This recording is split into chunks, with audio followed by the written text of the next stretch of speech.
Barakatha Yahweh, Barakatha Yahweh Shai, Barakatha Yahweh, Barakatha Yahweh Shai, Barakatha Yahweh, Barakatha Yahweh Shai, Kol Haloim La Alahayanawa, Yahweh, Bahasham, Hamashiach, Yahweh Shai, Bahasham, Ruchakwadash.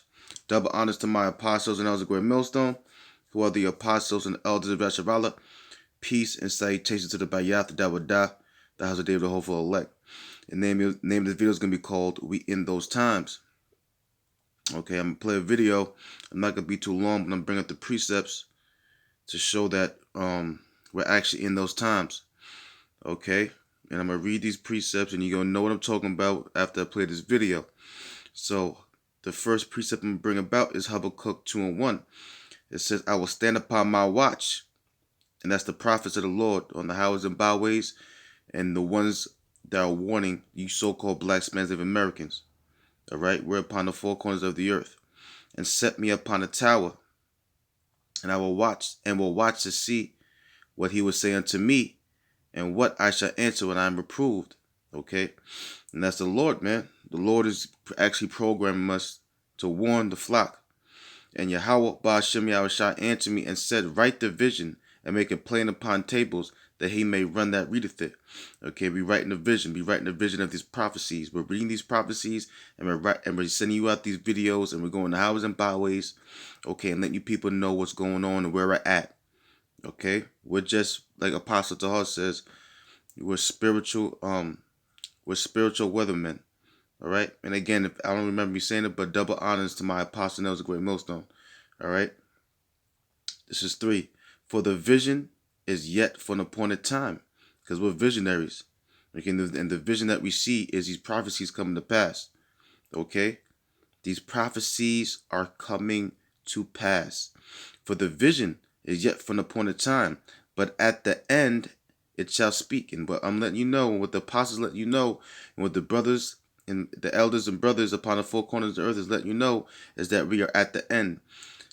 It says, but at the end it shall speak and not lie. Though it tarry, wait for it, because it will surely come and not tarry. Okay? Now I'm going to show you where we're at. I'm going to show you where we're at. The book of Revelation, chapter 13, verse 16. Take heed. It says, and he causeth, that he is talking about Esau Edom, the elite of Esau Edom. Okay, by now you should know who Esau Edom is. I have to talk like this because of the algorithms. Okay, but that he is talking about Esau Edom and the elite of them, the bankers, the DuPonts, the Oppenheimers, okay, the Rothschilds, the Rockefellers. It says, and he causeth all, both small and great, rich and poor, free and bond, to receive a mark, which is Charagma G5480, in their right hand or in their foreheads, and that no man might buy or sell, save he that had the mark or the name of the beast or the number of his name. The beast is talking about this system, okay? The image of the beast is talking about this system. The beast is talking about NATO and EU, okay?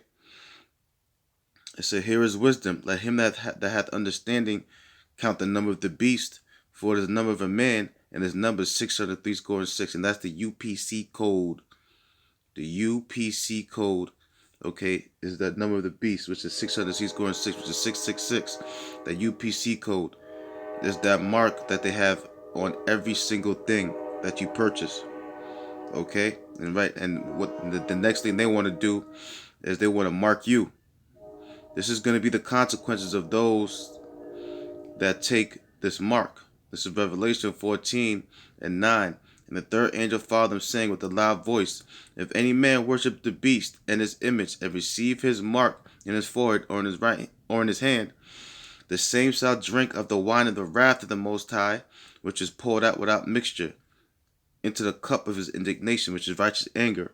And he shall be tormented with fire and brimstone in the presence of the holy angels and the presence of the Lamb. And that's what? That's 200 million missiles.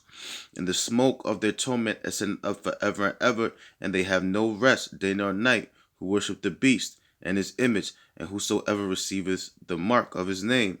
Here is the patience of the saints. The saints are the Israelites, you so-called black Native Americans, the elect. Here are they that keep the commandments of the Most High in the faith of Yahweh Shai HaMashiach. So I'm going to play this video. With that, I'd like to give all praises, all honor, all glory to Yahweh, Bahashem, Yahweh Shai, Bahashem Makakwadash, double honors to my apostles and great millstone, who are the apostles and elders of Yasharala. Peace and salutations to the Bayaf that would die the house of David Folek. Shalom.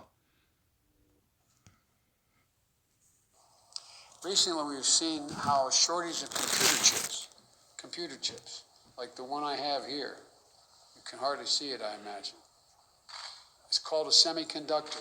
It's caused delays in production of automobiles that has resulted in reduced hours for American workers. A 21st century horseshoe nail. This semiconductor is smaller than a postage stamp, but it has more than 8 billion transistors. 8 billion transistors, 10,000 times thinner than a single human hair in this one chip. These chips are a wonder of innovation and design that power so much of our country, enable so much of our modern lives to go on. Not just our cars, but our smartphones, televisions, radios, medical diagnostic equipment, and so much more. We need to make sure these supply chains are secure and reliable. I'm directing senior officials in my administration to work with industrial leaders to identify solutions to this semiconductor shortfall and work very hard with the House and Senate. They've authorized the bill, but they need roughly $37 billion short term to make sure we Our constitutional journey did not stop then, and it must not stop now, Judge. And we'll be faced with equally consequential decisions in the 21st century. Can a microscopic tag be implanted in a person's body to track his every movement? There's actual discussion about that. You will rule on that, mark my words, before your tenure is over. Can brain scans be used to determine whether a person is inclined toward criminality or violent behavior? You will rule on that. This is an Omega Watchman Media Group production. Due to the mature nature of this content, language, and death, viewer discretion is advised. But thou, O Daniel, shut up the words and seal the book, even to the time of the end. Many shall run to and fro, and knowledge shall be increased. And he causeth all, both small and great, rich and poor, free and bond, to receive a mark in their right hand, or in their foreheads. This is our little device. That thing at the bottom is just to hold the threads in place, because they're just like little fine wires.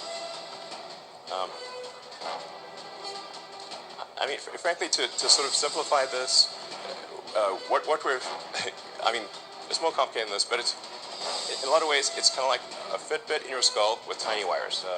Yeah, no wires. In terms of getting a link, so that you need to have the device, a great device, and you also need to have a great robot that puts in the electrodes and does the surgery. So you want the surgery to be as automated and as possible, and the only way you can achieve the level of precision that's needed is with an advanced robot. The link procedure, the installation of a link, done in under an hour. So you can basically go in the morning and leave the hospital in the afternoon, and it can be done without general anesthesia. And we actually ultimately want this robot to do essentially the entire surgery. So in everything from incision, removing the skull, inserting the electrodes, placing the device, and then closing things up and having you ready to leave. So we want to have a fully automated system. So this shows you at sort of close-up view, which I think is actually not too gruesome, of the electrodes being inserted in the brain. It did not stop then, and it must not stop now, Judge.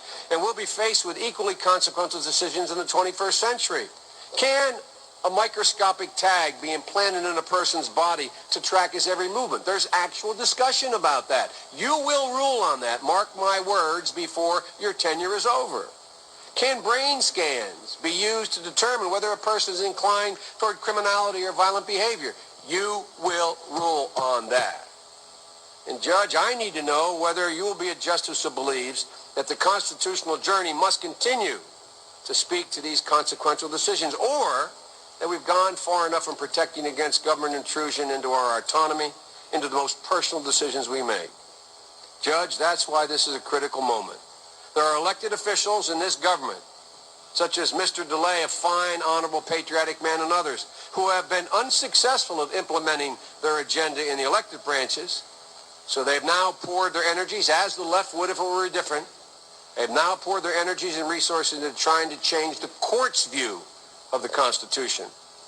And now they have a once-in-a-lifetime opportunity to address the global semiconductor shortage. President Joe Biden expected to sign an executive order in the next few weeks that would call for a comprehensive review of supply chains. The White House also expected to consider incentives to bring manufacturing of these chips back to the U.S. Meeting of a bipartisan group of senators and House members to address an issue of both concern to our economic security as well as our national security. The resilience and reliability of our critical supply chains. This is a critical area where Republicans and Democrats agreed. It was one of the best meetings, it's the best meeting I think we've had so far, although we've only been here about 5 weeks. It was like the old days. People actually were on the same page. There were good bipartisan work has already been done. The leaders of this operation, the House and Senate, already have done great work, and I want to thank them for their leadership. We're here to build on that. The bottom line is simple. The American people should never face shortages in the goods and services they rely on, whether that's their car, or the prescription medicines, or the food at the local grocery store. And remember, the shortages in PPE during the pandemic, that meant we didn't have masks. We didn't have gowns or gloves to protect our frontline healthcare workers. We heard horror stories of doctors and nurses wearing trash bags over their gown, over their dress, in order to so they wouldn't be in trouble. Because they had no gowns, and they were rewashing and reusing their mask over and over again in the OR. That should have never happened, and this will never happen again in the United States. Period. We shouldn't have to rely on a foreign country, especially one that doesn't share our interests or our values, in order to protect and provide our people during a national emergency. That's why one of the first executive orders I signed, as some may remember, was to ensure that we're manufacturing more protective equipment for healthcare workers here at home. And today I'm shortly going to be signing another executive order that will help address the vulnerabilities in our supply chains across additional critical sectors of our economy, so that the American people are prepared to withstand any crisis and rely on ourselves. This is about making sure the United States can meet every challenge we face in this new era. Pandemics, but also in defense, cybersecurity, climate change, and so much more. And the best way to do that is by protecting and sharpening America's competitive edge by investing here at home. As I've said from the beginning while I was running, we're going to invest in America. We're going to invest in American workers, and then we can be able to be in a much better position to even compete beyond what we're doing now. Resilient, diverse, and secure supply chains are going to help revitalize our domestic manufacturing capacity and create good paying jobs, not $15 an hour, which is we need to do someday, and as soon as better in my view, but jobs that are at the prevailing wage. We're going to spur new opportunities for small businesses, communities of color, and economically distressed areas. And I will drive new investment in research and innovation and our workforce, investing in training and university partnerships that are going to lead to new technologies and new solutions. And all of this won't just strengthen our domestic capacity, it will help unleash new markets around the world and grow opportunities for American business to export their goods that we're going to be making.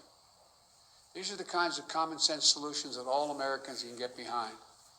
Workers and corporate leaders, Republicans and Democrats. It's about resilience, identifying possible points of vulnerabilities in our supply chains, and making sure we have the backup alternatives or workarounds in place. Remember that old proverb, for want of a nail, the shoe was lost. For want of a shoe, the horse was lost. And it goes on and on until the kingdom was lost. All for the want of a horseshoe nail. Even small failures at one point in the supply chain can cause outside impacts further up the chain. Recently, we've seen how a shortage of computer chips, like the one I have here, you can hardly see it, I imagine. It's called a semiconductor. It's caused delays in production of automobiles that has resulted in reduced hours for American workers. A 21st century horseshoe nail. This semiconductor is smaller than a postage stamp, but it has more than 8 billion transistors, 8 billion transistors, 10,000 times thinner than a single human hair in this one chip. These chips are a wonder of innovation and design that power so much of our country, enables so much of our modern lives to go on. Not just our cars, but our smartphones, televisions, radios, medical diagnostic equipment, and so much more. We need to make sure these supply chains are secure and reliable.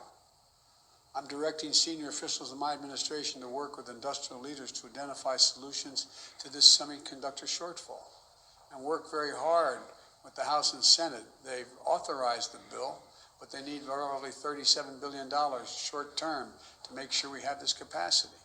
We'll push for that as well, but we all recognize that the particular problem won't be solved immediately. In the meantime, we're reaching out to our allies, semiconductor companies and others in the supply chain to ramp up production to help us resolve the bottlenecks we face now. We need help to stop, we need to stop playing catch up after the supply chain crisis hit. We need to prevent the supply chain crisis from hitting in the first place. And in some cases, building resilience will mean increasing our production of certain types of elements here at home. So I thank you all. I'm very optimistic about the meeting we had today with our congressional colleagues. And now I'm going to walk over and sign that executive order.